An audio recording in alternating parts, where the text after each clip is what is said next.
Feeling wonderfully elated, I departed from the lawyer's office, eager to share the incredible news with my husband and mother-in-law.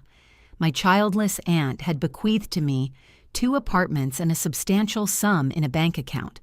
However, upon approaching our home, I overheard my husband and his mother speaking through an open window. Curiosity piqued, I decided to listen in and was utterly stunned by what I heard. Don't forget to subscribe to the channel and give it a like. Enjoy listening. Marina couldn't suppress a smile as she strolled down the street. The September sun glinted off the shop windows, but she paid no mind to the beauty surrounding her. Nestled within her handbag was that highly anticipated, weighty envelope. She clutched it to her through the fabric of the bag, as if fearful of losing it. The woman's fingers dug so fiercely into the accessory's handle that her knuckles turned white. This morning's meeting with the lawyer had changed everything. It felt as though even the air had transformed, becoming fresh and pure. She barely registered the passers-by or the surrounding bustle. The city's noise faded into oblivion. It seemed to her that nothing else existed in this world but her newfound happiness. Earlier that morning, the air in the notary's office was perfumed with the scent of old books, manuscripts, and the rich wood used for the furniture. Behind a substantial desk sat Ekaterina Viktorovna, a woman with a flawless hairstyle and an observant, detached gaze, diligently maintaining professional distance. She laid out the official sealed documents before Marina and proceeded to explain everything in a measured, thorough manner. It turned out that Aunt Lida, whom Marina had only recalled sporadically and with a twinge of guilt, had left her everything. Not some symbolic trinket, but her entire estate, 2 apartments in prestigious Moscow districts and a considerable sum in her bank account. The realization struck Marina with such force that she became speechless, merely gazing at the thick sheets bearing embossed seals, which had instantly turned her life upside down. 18 Tretyakovsky Lane, apartment 42, Ekaterina Viktorovna stated with the same even intonation used to announce a metro stop. The total area is 78 square meters, and apartment number 10 on Sadovaya Street, measuring 33 square meters. Also, funds in an account at Finance Capital Bank. Marina traced her fingers over the printouts, her eyes fixed on the figures, but her mind refused to accept this information as factual. Aunt Lida, the very one who lived in a modest Khrushchev-era apartment and wore dresses from a decade ago. Their interactions had long dwindled to infrequent, polite phone calls and chance meetings over tea, which felt more like a report to a distant acquaintance than warm family communion.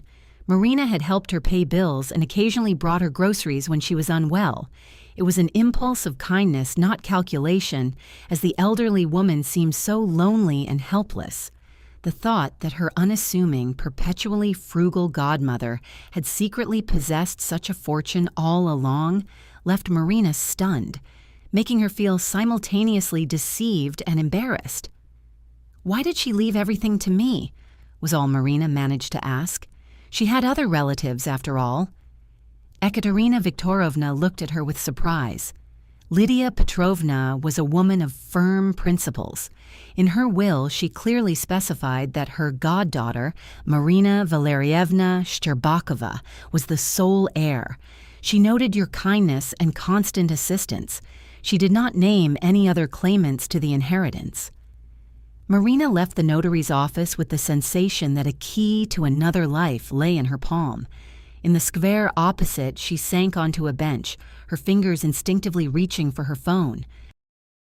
She desperately wanted to call Sergei right then and pour it all out in a single joyous burst, but she forced herself to pause. No, she had to be there, in person, to witness the immediate changes that were bound to ripple across his features. She wanted to etch into her memory the moment her words would register, to see how his typically focused and serious gaze would suddenly morph into one of bewilderment and astonishment. Marina envisioned the tension, years etched into the frown lines between his brows and the corners of his mouth, beginning to recede, yielding to a new, unfamiliar expression, calm, light, and immeasurably happy. It was crucial for her to share this pivotal moment with her husband, to be a witness to the ultimate departure of their former life's burdens.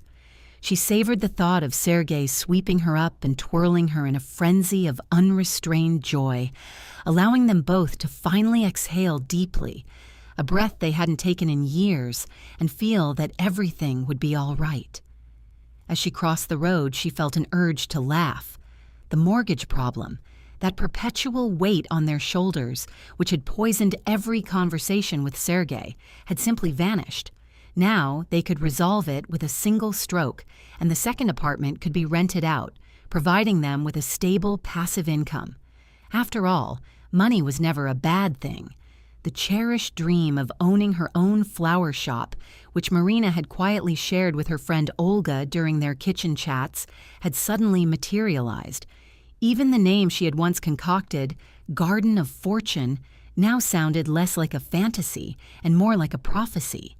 On her way, she stopped at the corner pastry shop and without hesitation purchased a large Prague cake, the very one Sergei had adored as a child. Her next destination was a flower stall where a magnificent bouquet of white roses caught her eye. The young saleswoman, her nose dusted with freckles, smiled as she selected the most beautiful, largest buds for the arrangement. "You look so happy," she remarked, wrapping the flowers in paper. "A celebration?" "Yes," Marina replied, her voice ringing with pure joy. "The most unexpected of my life." She practically ran to her home in the old 5-story building on the outskirts. Her heart pounded in anticipation of the imminent changes. The building where they had lived for 7 long years now seemed not like a dreary Khrushchev-era block, as it had before, but like a guardian of their family life, ready to finally transform for the better. She ascended the stairs as if she were flying, feeling no fatigue, but on the 3rd floor, her pace abruptly slowed. From the slightly ajar apartment door, the voices of Sergei and his mother drifted out. Recognizing the imperious and sharp words of Tamara Ivanovna, Marina froze. That voice remained precisely as she remembered it from their first meeting. She was about to push the door open to announce her arrival and share her joy from the threshold, but a peculiar note in her husband's intonation made her pause on the landing. He spoke quietly, wearily, but his words carried such undisguised bitterness that Marina felt a chill run through her. She slowly set her bag with the cake on the floor, clutching the bouquet of roses to her chest. The thorns pricked her palm, but she didn't notice the pain.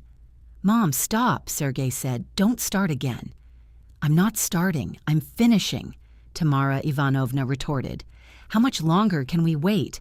7 years have passed, 7 whole years. And what has she achieved? Still nothing. No children, no career. She's leeching off you while you're slaving away at 2 jobs. I look at you and my heart bleeds. You've become like a cornered wolf." Marina leaned against the cool wall of the stairwell. The word leeching struck her temples with sharp pain. She worked as an accountant at a small firm. Yes, her salary was modest, but they had always considered their incomes shared. She managed the household, strived to create a cozy atmosphere, and supported her husband in all his endeavors. And now, all of that had abruptly transformed into the humiliating phrase, "leeching off you."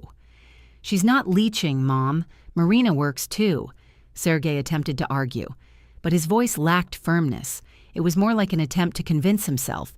The weariness familiar after years of shared life was audible, a weariness Marina now realized stemming from her. "She works, does she?" her mother-in-law scoffed. Marina clearly pictured her expression, pursed lips and scornfully narrowed eyes. "She earns peanuts. Have you calculated how much is spent on her endless tests, these procedures? All these attempts aren't worth such effort and money because they yield no results. I told you from the very beginning not to marry her. Beautiful? So what? Looks won't feed you. But now you're drowning in debt, and she's actively continuing to play the sick card. What an actress." Marina instinctively squeezed her eyes shut, trying to shut out the word. Sick. It hung in the air, thick and venomous, piercing her very core. 7 years of their lives had been devoted to this struggle, a battle against infertility that had become their shared pain, their quiet, exhausting fight for a miracle. Countless doctor's visits, exhausting hormone therapies, 2 failed IVF attempts that left only emptiness in their wake. Sergei had always been by her side, holding her hand tightly in doctors' offices, whispering that everything would work out. And now, their entire shared struggle, her tears, her despair, all of it had instantly transformed in the eyes of her mother-in-law and possibly Sergei himself into some kind of game or even torture. "Mom, it's not her fault," Sergei said, but it sounded like an excuse rather than an attempt to defend the woman he loved. The phrase seemed learned by heart. He had likely repeated it countless times, yet didn't believe it himself. "Then whose fault is it?" Tamara Ivanovna's voice grew much harsher and more furious. "I found you a normal wife. Remember Irina, my boss's daughter? She already has 2 children. All the men around her are captivated by such a beauty. She would definitely cherish you. And she has her own place. Her parents recently bought a 3-bedroom apartment downtown. And what do you have? A sick wife and a mortgage until you're gray. Do you think I don't know you missed a payment last month? Well, I'll disappoint you. The bank called me as guarantor. I'm aware of everything that's happening with you." Marina's heart sank. She had expected Sergei to erupt, to defend her, to say he loved her, and that they would overcome all difficulties together. But instead, silence followed, more terrifying than any words. He was silent, listening, and considering her words. And in that silence, there was already agreement. "I can't anymore, Mom." His voice broke. "I'm at a complete dead end. There are nights when I stare at the ceiling and realize you were right from the start. If only she could be different, or if we had managed to have a child just once, everything would be different. Children would have certainly changed our lives for the better. I'd gladly work around the clock just to know what it's all for. But now, I'm not sure of anything. Instead of a happy wife and children, I watch my colleagues build houses after work, go to their families at their dachas, build some kind of future. And me? I'm slowly drowning in this swamp, and with each day, I sink deeper into the mire, and I don't even know if there's any point in trying to get out. My son, I only ever think of your well-being." Tamara Ivanovna's voice became unnaturally soft, and this sweetness was as false as her smile. "It's time to take a bold step. You're still at an age where everything can be fixed and a new life built. Irina is still available, though she has children from her ex-husband. Remember how domesticated she is, and your Marina is draining all your energy. Think about yourself. Do you deserve such a fate? To huddle in this tiny room until old age and leave life without even leaving a descendant?" Marina couldn't feel her feet. Her world, which just an hour ago had seemed so bright and full of hope, collapsed with a deafening roar. The betrayal burned within her like red-hot metal. However, it wasn't so much the venomous gloating of her mother-in-law that caused pain, but the quiet, scorching torment inflicted by Sergei.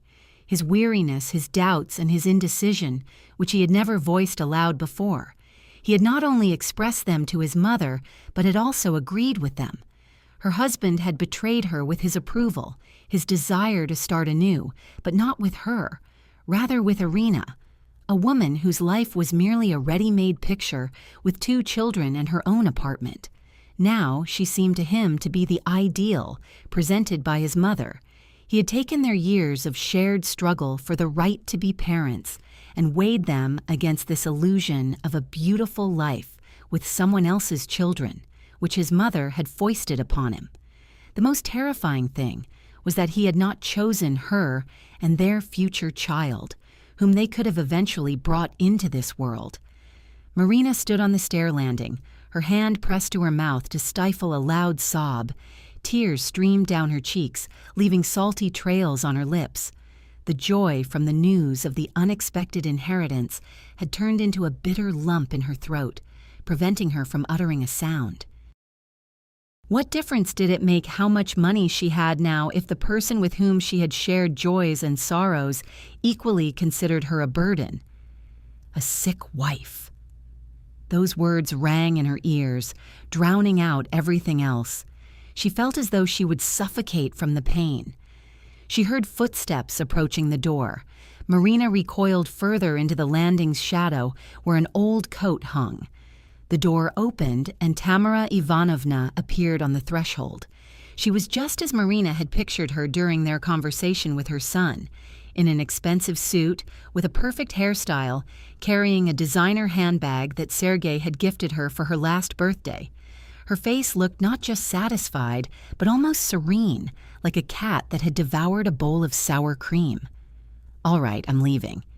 Think about my words, son. Make a decision, but don't delay," she said, reminding him that a mother always wishes her child well. Her mother-in-law, not noticing Marina, descended to the first floor with unusual ease. The apartment door slammed shut. Marina was left alone in the quiet stairwell. With trembling hands, she frantically wiped away her tears. Her first impulse was to flee, to run, to go wherever her eyes led her, to board the first available train and travel one way. But then, a cold, burning rage consumed her. No, she would not let them discard her like a tiresome toy. She would not allow them to consider her flawed and sick. She would never let Sergei and his mother benefit from the comfort and care she had brought into this home. Marina took a deep breath and straightened her shoulders with determination. She looked at the bouquet of white roses in her hand. Not long ago, it had been a symbol of her happiness. Now, it was a reminder of her foolishness and blindness of heart. With a sharp, almost hateful movement, she flung it into the dusty corner of the landing, where recently extinguished cigarette butts lay scattered. The petals scattered across the grimy floor. She took out her keys. The jingle of metal sounded unexpectedly loud in the oppressive silence of the stairwell. Marina noted with surprise that her hand had finally regained its firmness. Stepping across the threshold, she entered the apartment with an uncharacteristically straight back and her head held high. Sergei stood in the living room near the window. Hearing footsteps, he slowly turned around. His face wore the familiar mask, the same weak smile and slightly guilty look that had once seemed to her like a sign of care. Now, however, she clearly discerned behind that good-natured expression only irritation and boundless weariness. "Marish, is that you? I didn't hear you come in. Mom just left." She didn't answer. Marina looked at him, studying every feature of his face as if trying to find the man she had married, the one who had kissed her at their modest registry office wedding and vowed to be by her side through thick and thin. But alas, she saw only tired eyes and a tense mouth. She looked at the man who had just betrayed her and said nothing to try and protect her from his mother's barbs. "What happened?" he asked, sensing her tension. "Trouble at work again? Did the boss give you a hard time?" Marina thought bitterly that Sergei repeated these words regularly. He wasn't concerned. No, he always expected trouble from her. Every day he anticipated that she would bring new disappointment and another difficulty into the home that he would have to deal with. And she truly did. Not intentionally, it just happened that way. Their life had become a series of failures, where Marina was always to blame. She felt like the cause of his perpetual dissatisfaction. Every action and word of hers he evaluated based on potential problems. Her anxieties, which should have been shared, became solely her personal problem, another reason for his irritation. Now she finally understood. He wasn't waiting for her return home, but for more bad news, not for her smile, but for the bitter tears he had grown so tired of over the past few years. The entire tragedy of their relationship lay in this difference. Their marriage had begun to crumble not today, but when he started seeing her not as his wife, but as a source of constant trouble. "No, Sergei, not at work." Her voice sounded cold and sharp. She walked slowly to the center of the room and placed her bag on the table. Her movements were precise and deliberate. "I have wonderful news." She saw her husband visibly tense. He was accustomed to entirely different news from her. For instance, a report about another price increase, a breakdown of the new washing machine, or unsuccessful test results. "What kind of news?" he asked cautiously, hesitant to approach his wife, as if sensing danger emanating from her. She paused, savoring the moment of triumph. She saw his wariness and felt a strange, bitter joy bubble within her. "I was at the notary's. Remember Aunt Lida, my godmother? She passed away a month ago." Sergei nodded, not understanding what Marina wanted to tell him. Aunt Lida had always been just a name to him, a distant relative he had heard of a couple of times in his life. He hadn't even gone with Marina to the funeral, citing urgent work. At that moment, it hadn't occurred to him that his wife needed his support. "So," Marina continued, "she left me an inheritance." A look of bewilderment mixed with a flicker of interest crossed Sergei's face. He took a step forward. "An inheritance? Seriously? Well, that's good. How much? A couple of thousand? Maybe enough for a new refrigerator. Ours is practically falling apart. Besides leaking, it started making strange noises today." "A bit more," Marina smiled, but her face didn't radiate warmth as it used to. "2 apartments, a 3-room in the center, on Trechakovsky Lane, and a 1-room on Sadovaya. And a rather large sum in the account. I'd even say enough to pay off our mortgage at once.